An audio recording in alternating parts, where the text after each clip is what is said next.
The Bengali টিউশনে তোমাদের সকলকে স্বাগত। আমি শুভময়। আজ তোমাদের নবম শ্রেণীর অন্তর্গত একটি কবিতা শামুক। সেই শামুক কবিতাটির আজকে আমরা একটু আলোচনা করব। প্রথমে আমরা এর যে লেখক অর্থাৎ লেখক বলাটা ভুল হবে, সেই লেখিকা সম্পর্কে আমরা সামান্য একটু জেনে নেব এবং তারপর আমরা কবিতাটির একটু মূল ভাব তোমাদের সামনে প্রকাশ করার চেষ্টা করব। আর সবশেষে থাকবে শামুক কবিতাটি থেকে সামান্য কিছু এমসিকিউ প্রশ্ন উত্তর। চলো তাহলে আমরা শুরু করি। শামুক কবিতাটি অনুপমা বসুমাতারির লেখা। জন্ম 1960 খ্রিস্টাব্দের 5ই জুলাই। এই অনুপমা বসুমাতারি ছিলেন একজন অসমীয়া ভাষার বিখ্যাত লেখিকা। তার শিক্ষা শুরু হয়েছিল আসামের গোয়ালপাড়া নামক অঞ্চলে।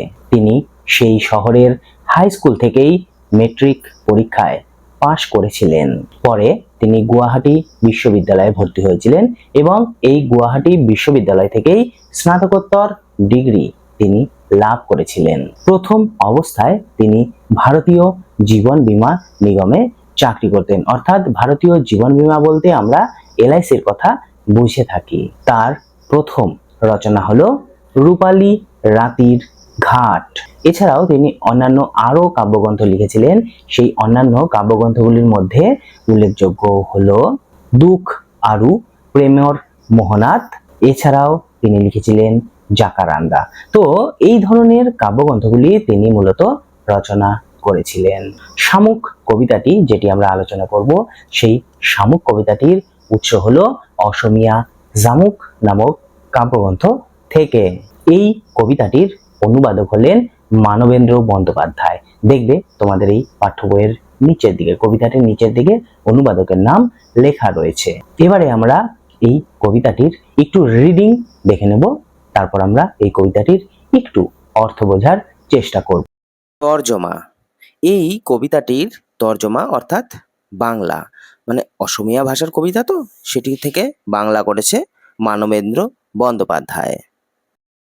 একদিন ধান গাছের ফাঁকে ফাঁকে উপুর পড়ে থাকা শামুকদের আমি খোলইতে তুলে নিয়েছিলাম যতক্ষণ না খালুই ভরে গিয়েছিল। আর সেদ্ধ করার আগে ডেকচির ঢাকনি তুলে খুব খুশি হয়ে গিয়েছিলাম। শামুকরা খোলার ভেতর তাদের আস্ত শরীরটাই গুটিয়ে নিয়েছিল। আমি এক টিপুনিতেই ভেতর থেকে বার করে এনেছিলাম সব মাংস আর মজ্জা মেঝের খাবার জায়গায়। খোলাগুলি ভেঙে গিয়েছিল মরমর করে, আর তার মধ্যে কেমন একটা অদ্ভুত ছন্দ ছিল, যার মধ্যে লুকিয়েছিল মরা শামুকগুলোর শোক, তাপ, বিলাপ। সেই ছন্দটির উৎস হাতড়ে আমি এখন হামাগুড়ি দিয়ে বেড়াই সাগরের পাড়ে পাড়ে। বেয়ে বেয়ে উঠি জলে ডাঙায়, হু হুয়াই উঠে ঢেউয়ের আওয়াজ, আর আমি তার কবলে পড়ে যাই আর বারে বারে ভেসে ভেসে উঠি। আশ্চর্যভাবে কোনো এক অদৃশ্য হাত আমার শরীরটা তুলে নিলে, এবার এক টিপুনিতেই নিংড়ে বার করে নিলে আমার নিজের ভেতরটাকে। বুক ভেঙে যাবার যন্ত্রণাতেই মরমর করে ভেঙে যাচ্ছে আমার শরীরের খোলা, আর সৃষ্টি হয়ে গেছে আরো এক নতুন বিলাপ গাথার ছন্দ। শামুক কবিতাটির মাধ্যমে কবি আমাদের সামনে শক্তিশালী একটি বা বলতে পারো একটি গভীর লেখার মাধ্যমে মূলত আমাদের সামনে তুলে ধরতে চেয়েছিলেন পশু হত্যার যে কুপ্রথা বা পশু হত্যার একটি খারাপ দিক।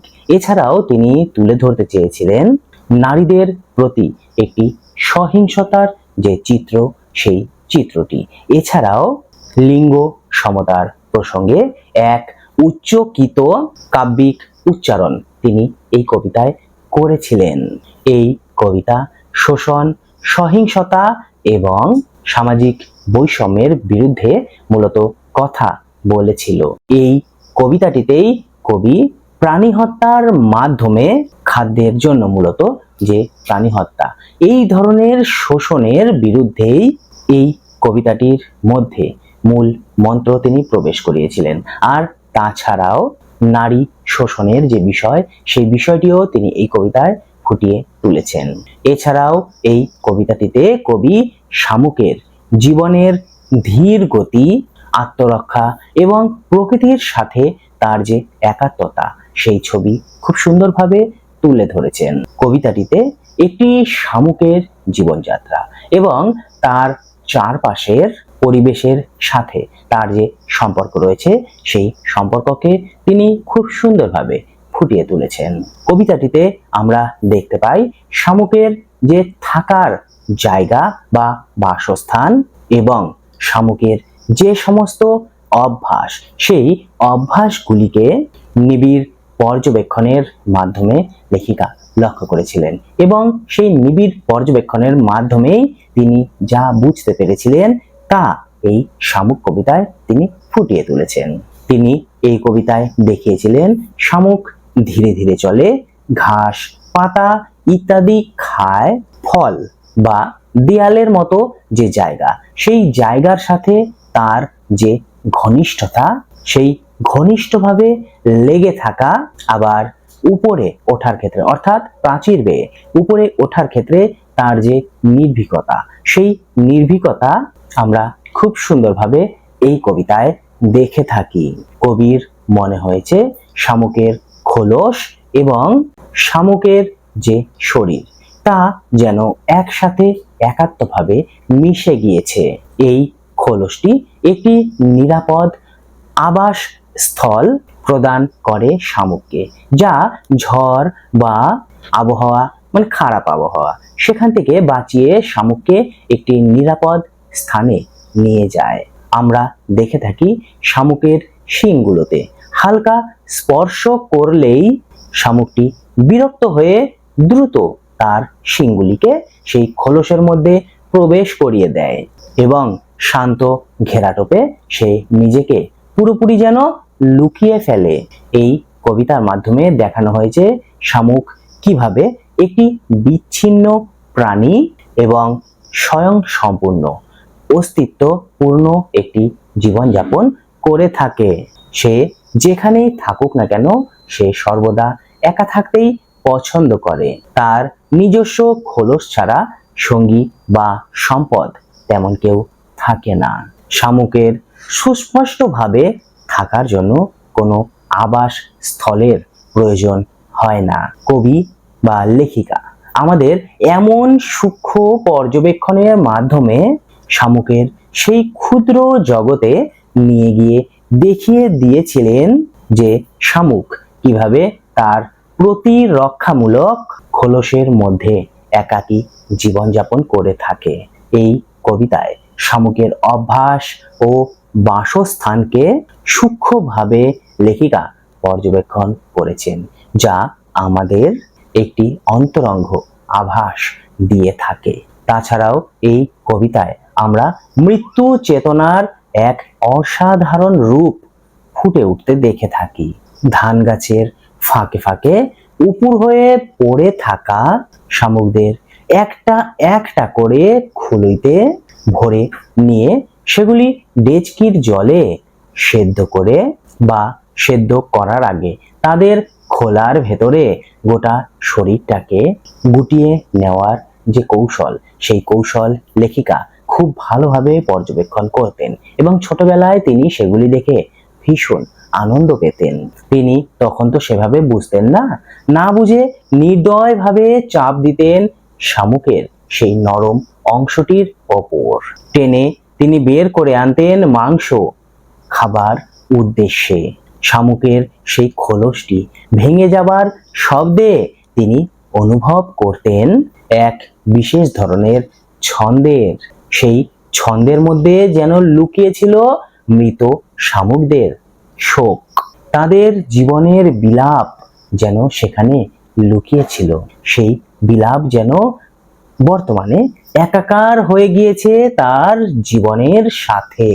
আর সেই সময় সূচনা হয়েছিল তার মনে এক বিশাল গাথার। দেখো, দুই এক কথা বললাম এই শামুক কবিতাটি সম্পর্কে। এবার আমরা শামুক কবিতাটির কিছু এসএকিউ প্রশ্নোত্তর নিয়ে আলোচনা করব।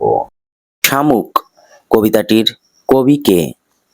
শামুক কবিতাটির কবি হলেন অনুপমা বসুমাতরী। কবিতাটি মূল কোন ভাষায় লেখা? কবিতাটি অসমীয়া ভাষায় লেখা। কবিতাটি বাংলায় কে অনুবাদ করেছেন? শামুক কবিতাটি বাংলায় অনুবাদ করেছেন মানবেন্দ্র বন্দ্যোপাধ্যায়। ধান গাছের ফাঁকে শামুকগুলো কিভাবে ছিল? ধান গাছের ফাঁকে শামুকগুলো উপুড় করে পড়েছিল। শামুকগুলোকে কোথায় ভরা হচ্ছিল? শামুকগুলোকে ভরা হচ্ছিল খালুইতে। এক টিপ্পনীতেই কবি কি করেছিলেন? এক টিপ্পনীতেই কবি শামুকের খোলস থেকে মাংস আর মজ্জা বের করে এনেছিলেন। শামুকের খোলা ভাঙার আওয়াজ ছিল কেমন? শামুকের খোলা ভাঙার আওয়াজ ছিল মর্মর। কবির একটি ভ্রমণমূলক রচনার নাম লিখুন। কবির একটি ভ্রমণমূলক রচনার নাম চীন দেশর মধুর স্মৃতি।